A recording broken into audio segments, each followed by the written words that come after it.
नमस्कार शेतकरी बांधवांनो, ॲग्रिकल्चर हवामान या यूट्यूब चॅनलवर आपलं स्वागत आहे.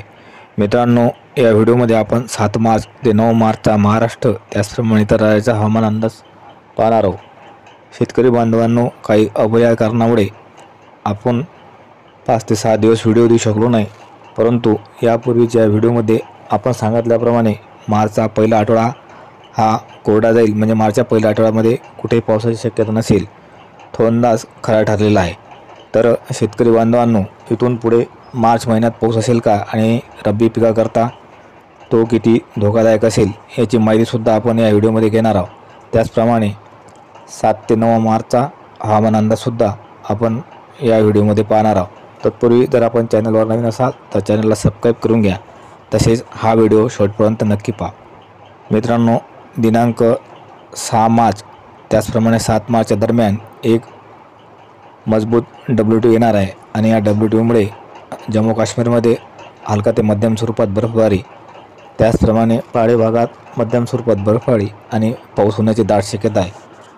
मित्रांनो, 7 मार्च रोजी येणाऱ्या WTOमुळे महाराष्ट्रात पाऊस असेल का याची माहिती आता आपण घेऊया. तर 7 मार्च रोजी या WTOमुळे त्याचप्रमाणे बंगालच्या समुद्रातील कमी दाब क्षेत्रामुळे महाराष्ट्रात 7 मार्चला कुठेही पावसाची शक्यता नाही, म्हणजे जवळपास 5 विभागात पावसाची शक्यता नाही. परंतु तापमान हे न्यूनतम तापमान मात्र 1 ते 2 अंश डिग्री सेल्सिअसने काही भागात कमी झालेले असेल, कारण आधी येऊन गेलेल्या WTOमुळे उत्तर भारतात थोडं न्यूनतम तापमान हे कमी झालेले आहे. तर 7 मार्चला महाराष्ट्रातील नाशिक येथील न्यूनतम तापमान 20 अंश डिग्री सेल्सिअस, जळगाव येथील न्यूनतम तापमान 17 अंश डिग्री सेल्सिअस, अकोला येथील न्यूनतम तापमान 18 अंश डिग्री सेल्सिअस, तर नागपूर येथील न्यूनतम तापमान 19 अंश डिग्री सेल्सिअस असणार आहे. तर कोल्हापूर येथील न्यूनतम तापमान 19 अंश डिग्री सेल्सिअस आणि नांदेड येथील न्यूनतम तापमान 18 अंश डिग्री सेल्सिअस असणार आहे. मित्रांनो, 7 मार्च रोजी उत्तर भारत आणि त्याचप्रमाणे दक्षिण भारतात बहुतांश भागात कुठेही पावसाची शक्यता नाही, परंतु दक्षिण भारतात वातावरण हे काही अंशी ढगाळी राहणार आहे. मित्रांनो, 8 मार्च रोजी सुद्धा महाराष्ट्रातील 5ही विभागात कुठेही पावसाची शक्यता नाही, परंतु वातावरण मात्र हे काही अंशी ढगाळ राहण्याची शक्यता आहे. 8 मार्च रोजी महाराष्ट्रातील नाशिक येथील न्यूनतम तापमान हे 2 अंश डिग्री सेल्सिअस वाढणार आहे, म्हणजे नाशिक येथील न्यूनतम तापमान 21 अंश डिग्री सेल्सिअस असणार आहे. तर जळगाव येथील न्यूनतम तापमान 19 अंश डिग्री सेल्सिअस, त्याचप्रमाणे अकोल्यातील न्यूनतम तापमान हे 20 अंश डिग्री सेल्सिअस असणार आहे.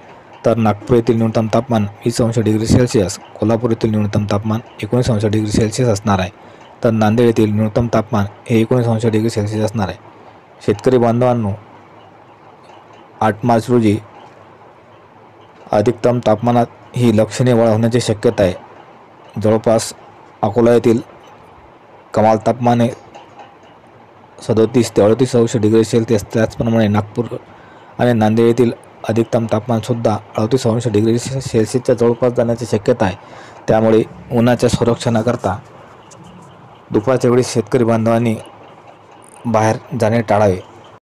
शेतकरी बांधवांनो, 8 मार्च रोजी उत्तर भारत त्याचप्रमाणे दक्षिण भारतातील कुठल्याही राज्यात पावसाची शक्यता नाही, परंतु जम्मू काश्मीर आणि पहाडी भागात मात्र अगदी हलक्या स्वरूपात बर्फबारी होण्याची दाट शक्यता आहे. 9 मार्च रोजी सुद्धा महाराष्ट्रातील 5ही विभागात कुठेही पावसाची शक्यता नाही. नाशिक येथील न्यूनतम तापमान 21 अंश डिग्री सेल्सिअस असणार आहे. तर जळगाव येथील न्यूनतम तापमान हे 20 अंश डिग्री सेल्सिअस राहणार आहे. तर अकोला येथील न्यूनतम तापमान 20 अंश डिग्री सेल्सिअस असणार आहे. त्याचप्रमाणे नागपूर येथील न्यूनतम तापमान हे 23 अंश डिग्री सेल्सिअस असणार आहे. तर कोल्हापूर येथील न्यूनतम तापमान 19 अंश डिग्री सेल्सिअस आणि नांदेड येथील न्यूनतम तापमान 21 अंश डिग्री सेल्सिअस असणार आहे. तर कमाल तापमान ही जवळपास 38 ते 39 डिग्री सेल्सिअस राहण्याची दाट शक्यता आहे. तर शेतकरी बांधवांनो, या व्हिडिओमध्ये महत्त्वाची सूचना सांगायची झाल्यास, सध्या रब्बी हंगामातील गहू आणि हरभरा या पिकाची काढणी चालू आहे, परंतु आता सध्या या 3 दिवसाच्या या हवामान अंदाजामध्ये जरी पावसाची शक्यता नसली तरी पुढे येणाऱ्या काही दिवसामध्ये, म्हणजे जवळपास 14 तारखेपासून वातावरणातही बदल होणार आहे. म्हणजे 14, 15 आणि 16 तारखेला महाराष्ट्रातील बहुतांश भागात वातावरण हे एकदम चेंज होणार आहे, म्हणजे ढगाळी वातावरण. त्याचप्रमाणे काही भागात पाऊस तर काही भागात गारपिटीची दाट शक्यता निर्माण होणार आहे.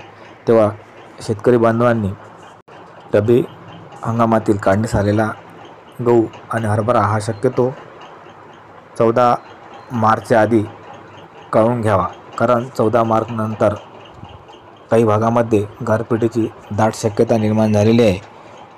आणि कोणत्या भागात ती गारपीट असेल किंवा कोणत्या भागात पाऊस असेल याबाबतची सविस्तर माहिती ही पुढील येणाऱ्या व्हिडिओमध्ये नक्कीच आपण देऊ. तर शेतकरी बांधवांनो, जर हा व्हिडिओ आपणास आवडला असल्यास व्हिडिओला लाईक आणि कमेंट करा. तसेच काही प्रश्न असल्यास कमेंट करून अवश्य विचारा.